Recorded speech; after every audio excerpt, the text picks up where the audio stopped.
Ladies and gentlemen, your Florida State Seminoles are officially the champs of the state of Florida and finished the 2022 season with a 9-3 record with a very dramatic, exciting, but all in all a thrilling victory over the Swamp People. And we're talking about this today on today's edition of Locked On Seminoles. David, let's ride. You are Locked On Seminoles, your daily podcast on the Florida State Seminoles, part of the Locked On Podcast Network. Your team every day.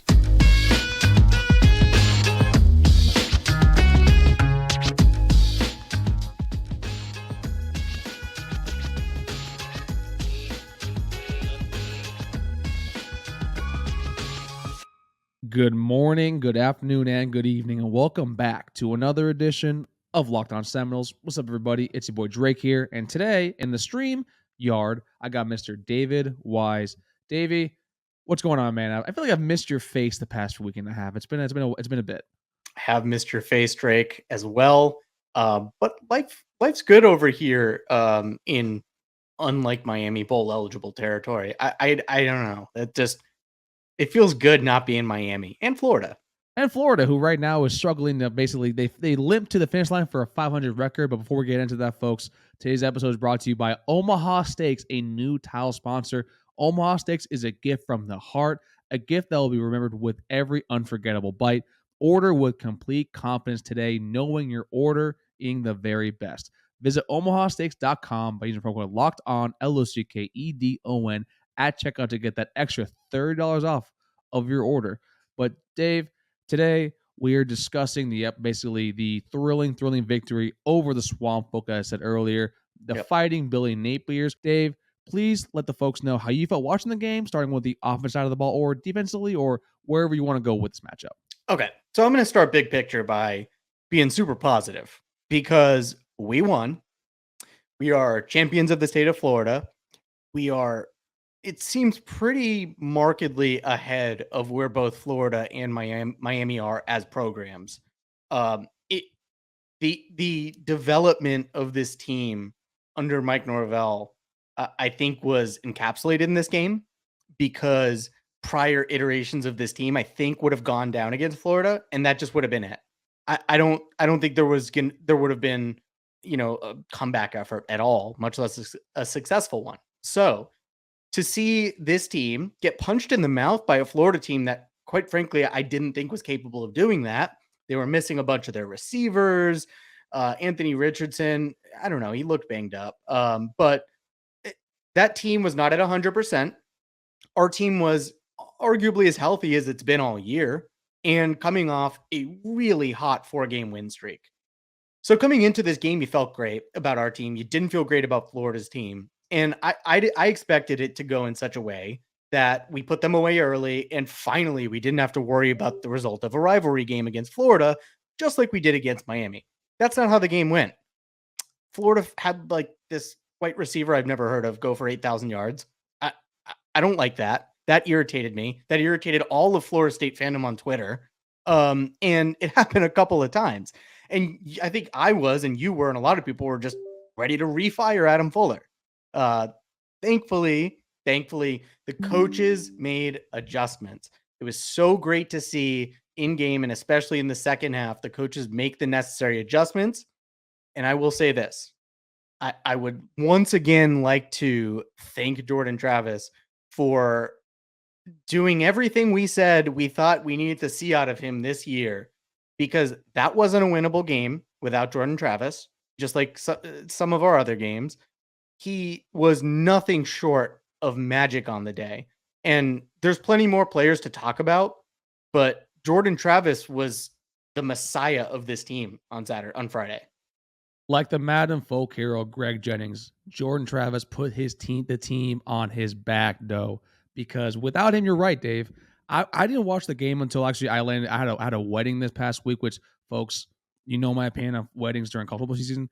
Never do it unless you're a close personal friend of mine. They were in that latter category. But Jordan Travis, for watching the game, actually did fulfill he did everything that the team needed to do. Passing the ball, he was effective, even though I think he was hampered by, from my count, 7 or 8 drops that were very catchable passes. Running the ball, he extended play after play after play, and then he We described him last year, that basically not last year, 2 years ago when he came in for Jason Blackman. The kid is actually he's a gamer, and this was a game where basically you saw that gamer mentality kind of be full circle and in prime time because the kid was just absolute nails. And you're right, this was a Florida defense that I personally wasn't that much worried about, aside from maybe Gervon Dexter or Princely Uwe actually along the defensive line.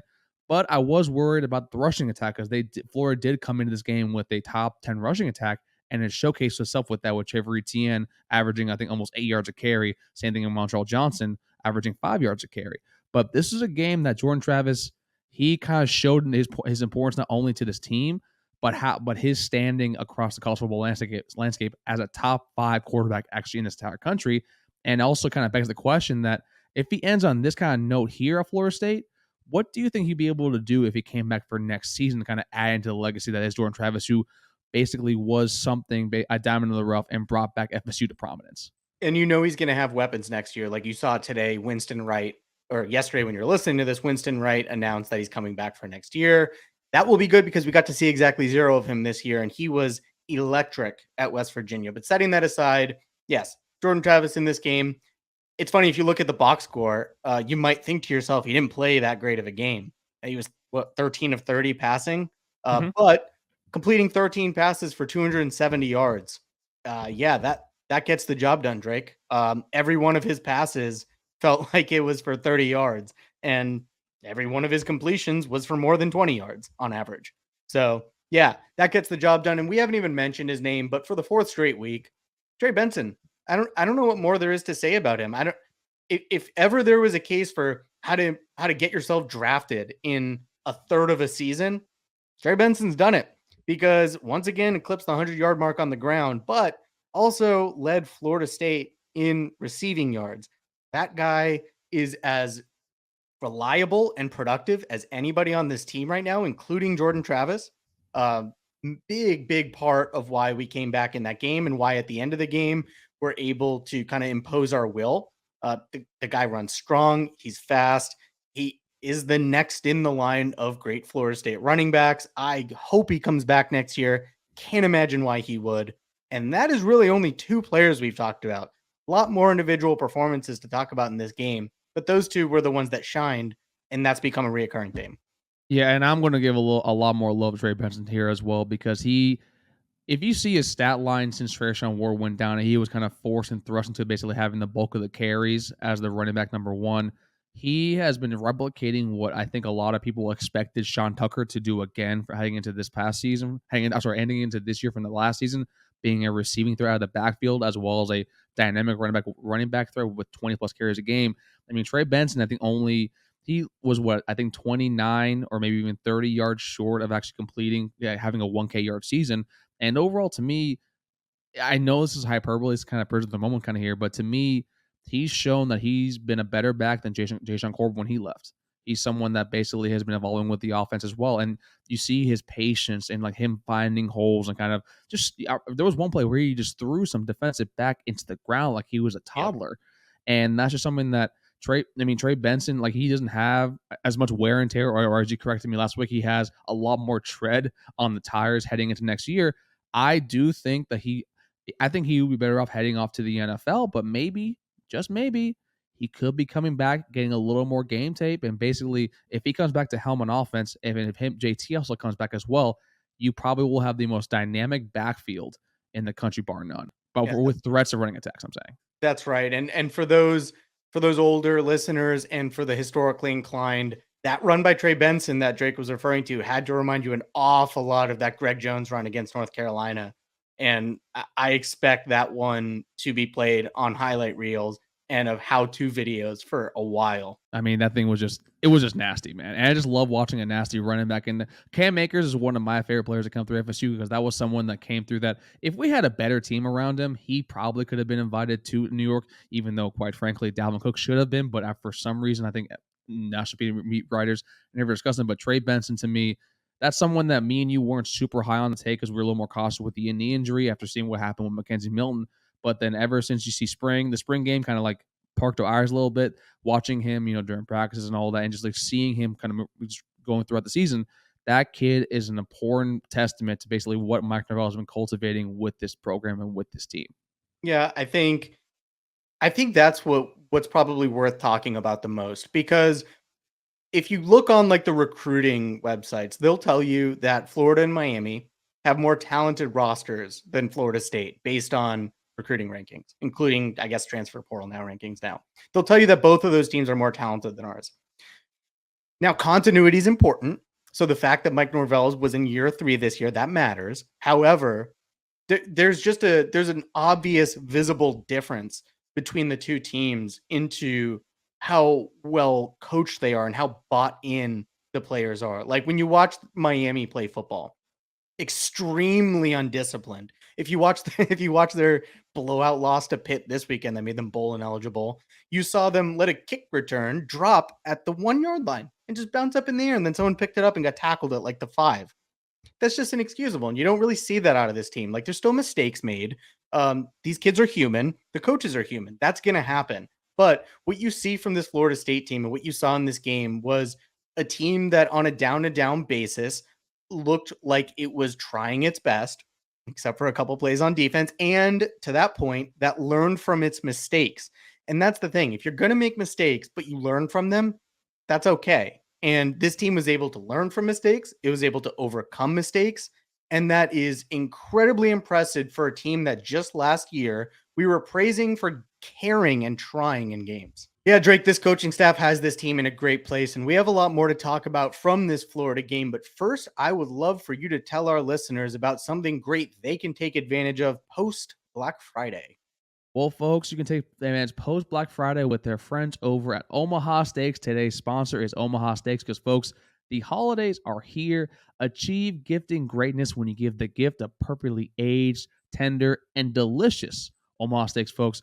I did not get this body that you see before you if you're watching YouTube simply by eating salads, cutting out carbs. No, I go over to our friends at Omaha Steaks because Omaha Steaks is the world's best beef, naturally aged for the ultimate in tenderness, juiciness, and flavor. 5 generations of family-owned expertise means uncompromising quality that you can trust. And folks, it is flash frozen, vacuum sealed, and ready to share with your entire family. I'll be sending some over to Dave and Steph now up there in New York because that's kind of a housewarming gift, and I'm been kind of lazy getting them something for the house. But neither here nor there. And every steak and every entree is backed by our unconditional 100% money back guarantee because Omaha Steaks is a gift right here. It's from the heart. A gift that will be remembered with every unforgettable bite. Order with complete confidence today, knowing you're ordering the very best. Visit omahasteaks.com. Use promo code LOCKEDON, LOCKEDON at checkout to get that extra $30 off your order. A minimum order may be required. However, it is worth it because, folks, Omaha Steaks is simply the very best. Let's get thick this holiday season. All right, Dave, we're back. We're rolling. We're here with the number 1 FSU Florida State Seminoles Sports Daily podcast. Folks, thank you for joining us. Don't forget, like, share, and subscribe to this video. Subscribe to the channel and give us a little comment down in the words you want to talk about us with real quick. But Dave, let's continue with the game. Do you want to go now bigger picture stuff, or do you still want to talk about this game in specifically? I have something specific to talk about, and it was the wave of emotion that swung from, all right, well, I guess we're back to fire Adam Fuller. I thought I had buried that, and I don't like to be that reactionary where it's like hold on, where it's like one quarter will change whether I want to hire or fire a coach. Hold on. What impressed me as much as anything in this game is the fact that Anthony Richardson was playing so well that first half to the point where they were just praising how he was making himself money for the NFL draft and all that. And that man benefited so much from an offensive line of Florida that was just dominant. Like, if you look at the stat line, you would think our defensive line sucked in that game. I mean, we had 1 sack on Anthony Richardson. You got to look a little deeper than that. We ended up having 12 hurries, which is pretty good. But the reality is, in that second half, our defense, Adam Fuller's defense, made Anthony Richardson look like a group of 5 quarterback, if that. He was completely inept. Yes, He was hamstrung by issues at wide receiver, which is why you saw only 3 guys catch a pass for Florida, 5 of them from Pearsall. Richardson only had 9 completions on the day, and almost all of those were in the first half. He couldn't do anything. Florida couldn't do anything through the air in the second half. And I thought to myself while I was watching it, okay, I thought we were past all these defensive back issues. Clearly, those never went anywhere. The defensive line can't generate any pressure. Jared Verse might costing himself money not being able to get sacks. Everything calmed down and spun on its head in that second half. And to be able to make those kind of halftime adjustments in 15 minutes in a locker room and have all of those kids respond to you the way they did is an incredible testament to how well these coaches are able to get through to these kids and get them to not just understand, but in the moment execute. That these kids playing on this roster, they may not all be 5 stars, but they're playing to the level of some 5 stars because of how well they're reacting to the coaching. And that is great to see for a team that's not recruiting at a top 5 level right now. That has to encourage you. No, I think it really does. I mean, like when you see it overall, I mean, Anthony Richardson did start off, 5 for 10. I think he had with the 3 touchdowns, but then also, folks, if you remember, 2 of those touchdowns were on miscommunication plays. 2 of them, I think, were both to Ricky Pearsall. I think both of them were over 50 yards. Sorry, one was for 45 yards, the other one was for 52. But then you see the adjustments in the second half. Me personally, I think it's basically also the quality of opponent that we've faced over the past 4 weeks. I can't really name you a solid offensive line out of Georgia Tech, Miami, Syracuse, and then I remember Louisiana. Out of those 4, they're not really great offensive, even solid offensive lines. All of them are banged up or missing a lot of pieces. Florida has actually a very beefy and very solid offensive line. It's the reason why that they're a top 5 running team actually in the entire country. I mean, Osiris Torrance, who was a transfer from Louisiana, we talked about him on the Know Your Foe segment with Brandon.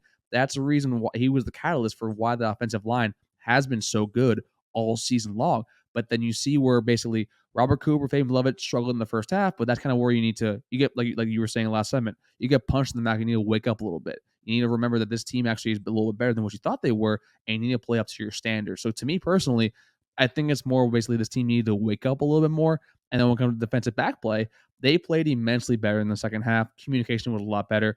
And also, do you realize that we were missing one of our starting pieces for the entirety of that game, actually, in secondary? Do you know what it was? Was it Dent? Oh, yeah. Akeem Dent didn't play. So you see how important that kid is on the back end alongside Jamie Robinson.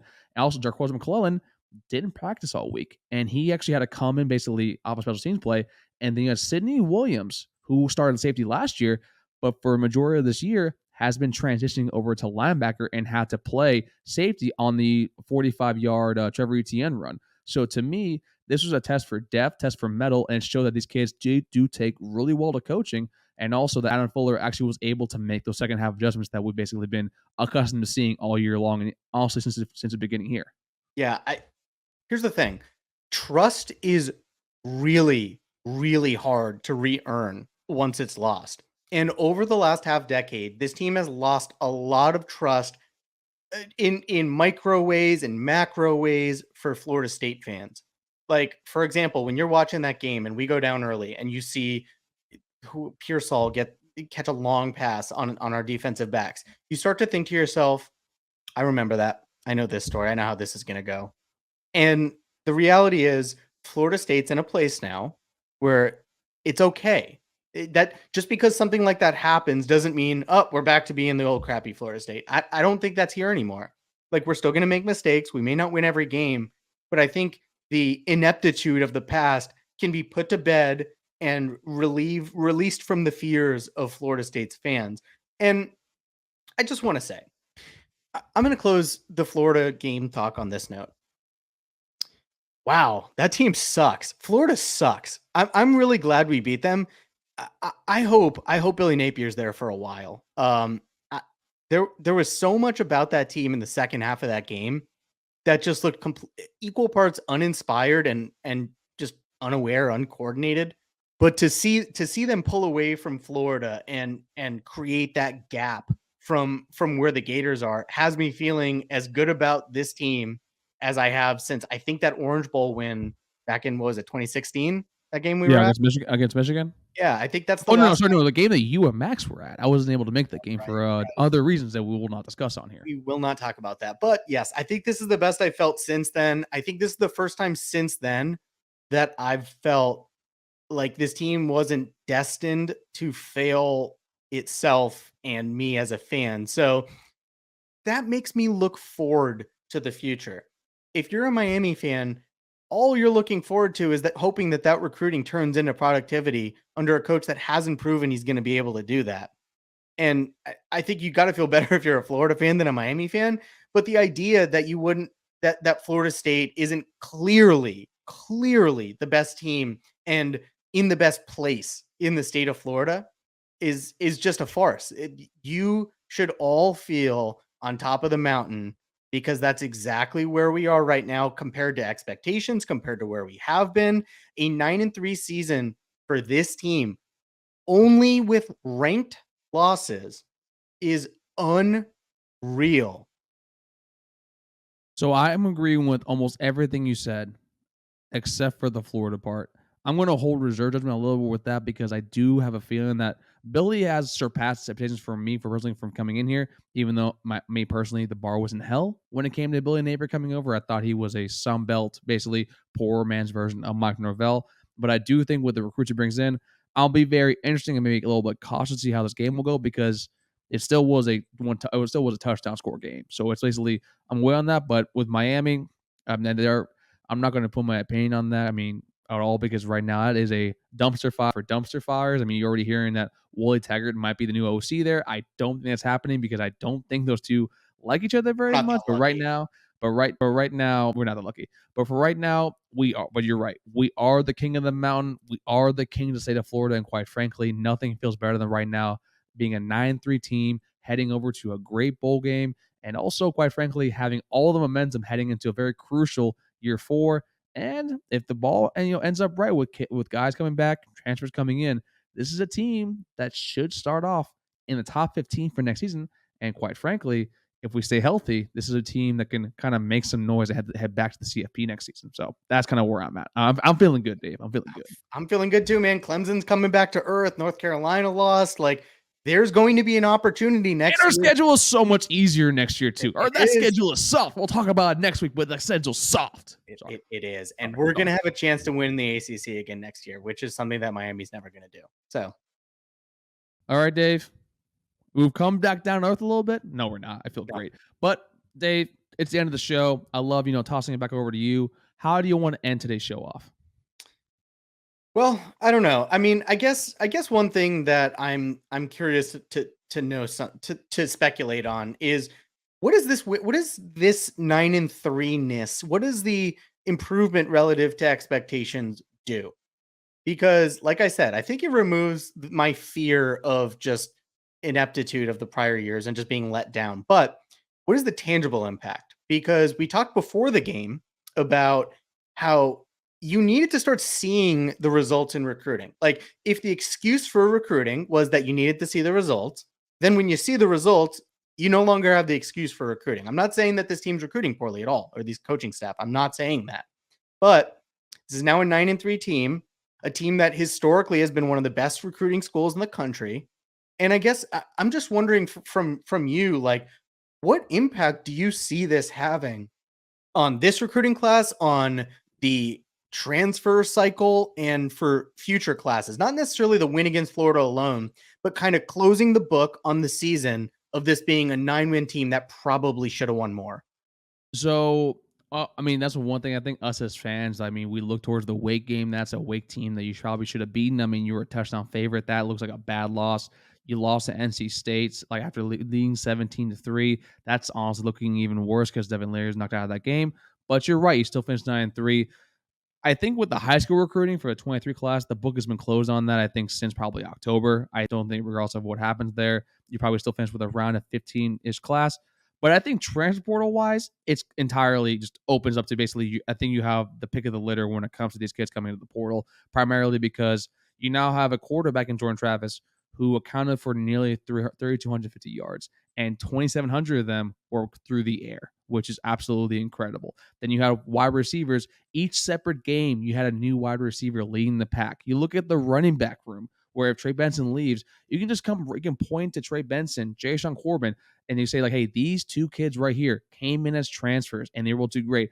Defensive line wise, John Papuchis is probably, in my personal opinion, the one of the best coaches on staff, him and Alex Atkins, because the way he's been able to develop Jared versus Jermaine Johnson in back-to-back seasons, and potentially both of them being 1 year, basically wonders, not 1 year wonders in fact, but 1 year actually only being here, that you're able to bring in kids like maybe even younger kids that maybe hitting the portal, wink, wink, hint, hint, that basically you're able to come here and be a star. So to me, transporter-wise, this 9-3 season is extremely important to basically showcase proof of concept to these older kids that will be reaching the league quicker, but also have to show the results faster. Now for 24, I think finally having 9 wins in one single season is going to do immensely for recruiting, but it also leads you to believe that anything worse than a top 10 class may be seen as sort of basically not an embarrassment, but kind of a disappointment in my personal opinion. Yeah, I think that's right. And I bring this topic up in particular because I saw Hakeem Williams make a comment, and I'm paraphrasing here, that Florida State's the best team in the state. Who wouldn't want to play for the best team in the state? It was something to that effect. And that was an interesting comment to me because what would that have meant if we lost that game? And that comment reassured me because I wondered if watching that game, a lot of people didn't think, well, that's a first-year head coach. That's a third-year head coach. They, for the most of this game, looked kind of equally crappy, and the less crappy of the two crappy teams won. That's not what I believe. I worried that could be a perception of some people, possibly some recruits that might watch that game. So to see, I was just reassured, I think, by a kid like Hakeem Williams, who's a fringe 5-star, say that, he watched that game and he thinks Florida State clearly is the best team in the state and who would want to play for that. So I think I needed that reassurance because I watched a team that was able to flip a switch against Florida and kind of put Florida away. And that's incredibly impressive. But for the first half of that game, you're hard pressed to convince me that Florida State was clearly the better team than Florida. We were losing going into halftime. That's not the full story, but I had a lot of worry going into that second half. And even after the game, I had a lot of worry of how did that game come off to people and prospects and fans that watch that game. I hope everybody's able to take a step back, put it into perspective. We got punched in the mouth. They gave us their best shot, and it wasn't good enough. We were able to separate. We are the better team, and I'm just hoping that recruits were able to watch that effort, see what Mike Norvell's done over the course of the year, and start to think about giving Florida State a chance for some of those kids that may have written Florida State off because of what we've been recently. I'm hopeful that we can reignite that spark. And I do wonder if that's not going to require maybe a coach or two on the staff being replaced with somebody who's an elite recruiter. I mean, that'll be the question we talk about probably tomorrow, which I do think you need to move on for certain, I guess position coaches. I mean, y'all know me with Coach Thompson, tight ends coach. I think you need to do an improvement there. I know a lot of people are clamoring for a switch over in the secondary when it comes to Coach Marcus Woodson. I'm kind of going to believe you might want to wait on that, but also if you see overall the development of Greedy Vance, Azaria Thomas, and basically Akeem Dent being fully healthy as long as Jamie Robinson, you do have some sort of development there, but then you see the regression of Marion Cooper and also as well as Kevin Noles. That could be an issue. But I think you're right, Dave. I think it comes to basically you need to look at the coaching staff as a whole now heading into the offseason. Say, okay, with the talent that we have, this is a 9-win team. Scheming-wise, this coaching staff is extremely good at what they do. Now we need to be able to bring in the folks and the teachers that can bring kids in that basically, because I can only imagine scheme-wise what this team could have done, what this coaching staff would have done if it was them instead of basically Taggart and company when they came in 2017, 2018, because that was a very talented roster too as well there. That's right. And juicing the most out of the players that you have is a unique talent. And it's not something that every coach is able to do. I think, for example, Mario Cristobal is an awful coach at that. I think he's one of the worst at taking talent and maximizing that talent. Like, he's good at getting the talent, but then he's really bad at maximizing and squeezing the most juice out of it. I think Mike Norvell is an example of the exact opposite of that, where you'll see him taking a lot of 3-star kids and 4-star kids and have them play, like I said, like 5 stars.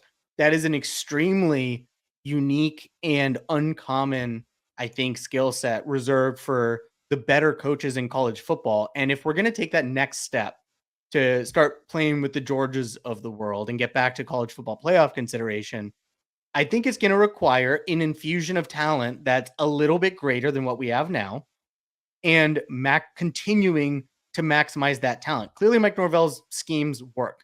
Clearly, the message he sells to these kids and the way he teaches them work. Like, the fundamentals are there for the most part. The techniques are there. The schemes are there. The execution's been there.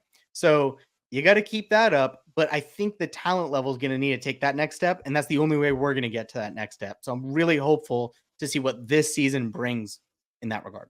No, I mean, I completely agree with you. I like how you use the Mario Cristobal and Mike Norvell analogy there, because I think it's very right. Where like it's obvious that Mike is the much better schemer, but even though I know you don't like admitting it, Mario, even since his time over at Alabama, has been known as basically the hot shot, 5-star recruiter that basically is the reason why he's been able to get a lot of these jobs and everything else. But with Mike, I think I said last season where you don't need to go diamond in the roughing as much the more you win, because you're a great evaluator. We know that you made you basically was it you had the grind in the group of 5 at a school like Memphis, finding players that didn't go to Tennessee or didn't go to other schools around your area, Vanderbilt as well, that you were able to basically make them into stars like a Kenneth Gainwell, like a Tony Pollard, like a Darrell Henderson, even Brady White, who was basically an outcast from Arizona State, a former 5-star, was able to have a solid career. And almost, I mean, he went to a New Year's Six Bowl with Brady White at the quarterback helm, so he knows how to find the talent. So now we need to be able to find a way to him to get the top 100 kids, that get the top 50 kids, to get the kids that we were landing when Jimbo Fisher was over here from 2010 to basically 2017 when he basically quit his job. And I don't know if he's coaching anymore at Texas A&M, because quite frankly, what he's doing right now isn't coaching. But I mean, overall, to me, it is a great thing to have this kind of problem where talent. We really are, I guess, some pieces away from getting a team that, quite frankly, it's going to be a fun time covering a team that's on the cusp of CFP eligibility for next season, because that's where this team is headed right now. And I never thought that when we started this podcast, because we were in a dark place last 2 years, man. And it just feels very good to finally see the light of it all. There was a point where I think we were resigned to the fact that Mike Norvell would help get the team above the pit of hell that it had been drug into, and then set the stage for the next guy to come in. Say, yeah, but be the guy before the guy, like Ron Zook before Urban Meyer or Florida. That's exactly how I pegged him. And now it just feels it could be more than that. It could be. It sure feels that way, because we're one bowl win, which, I mean, I don't know who we're going to play and where it'll be, but I'll feel good against pretty much anybody. Like I said, go down the top 25 list. Tell me who you're sure would beat us. It's a very short list. Maybe I've been a little wrong about Michigan, but regardless, there's not a lot of teams I would pick. Not a lot of teams I'm picking to beat Florida State right now. And guys, we did it. We're the state champions. We're the best teams in Florida. Screw all these hires that these in-state schools have made that were supposedly splash hires. Doesn't matter. Football has to be played. This team went out there this year and it played that football, and it played it damn well. It did something that other schools in the state weren't able to do. It did something that we haven't been able to do in a long time. And it did something that few teams in the country did this year. We were among the 15 best quality-wise and advanced metrics-wise teams in the country. That's special. That's special for a team that I think most fans would have been happy had we reached top 25 status at some point during the season. No, I mean, I completely agree with that. I mean, we played that football, and most importantly, Dave, we won that football. And most importantly, folks, we want to thank each and every single one for being Locked On Seminoles, your first listen each and every single day, and all love and support since we started this. Dave, please let the folks know, 1, how much you love them, 2, what you're doing the podcast level, and 3, hit them with the YouTube instructions. Drake, you don't have to tell me what to do. I know what to do. Everybody, I love you so much. Thank you for being here. Thank you for letting us talk to you about Florida State football. We've been here through bad times, and now we're here through good. And it is an awful lot of fun. A lot of fun doing it, and it's a lot of fun having you here. For the podcast, please find us anywhere you find your podcast: Spotify, Stitcher, Apple, Google Play, and all the rest of the places that I don't know the names of. For the YouTube, give the video a like if you liked it, which you should, because we beat Florida and everyone else in the state sucks besides us, which is awesome. Subscribe to the channel and ding the little bell at the top. Turn your notifications on. And please do leave us a comment below on anything we said today that you just feel really emphatic about, whether you agree or disagree. Don't care. Let me know. Love to hear it. We love to hear as much as Jarian Jones has been showing up people all season long, because Jarian, he had a game to remember. And that post-game press conference when he said like he was listening, yeah, you know what, Jaron, I apologize. Dave apologizes because he that was a masterclass performance. But for folks of y'all out there, that was Dave. This was Drake, and we'll see y'all next time on Locked On Seminoles. Take care, everybody, and for one last time, Florida. Go Noles.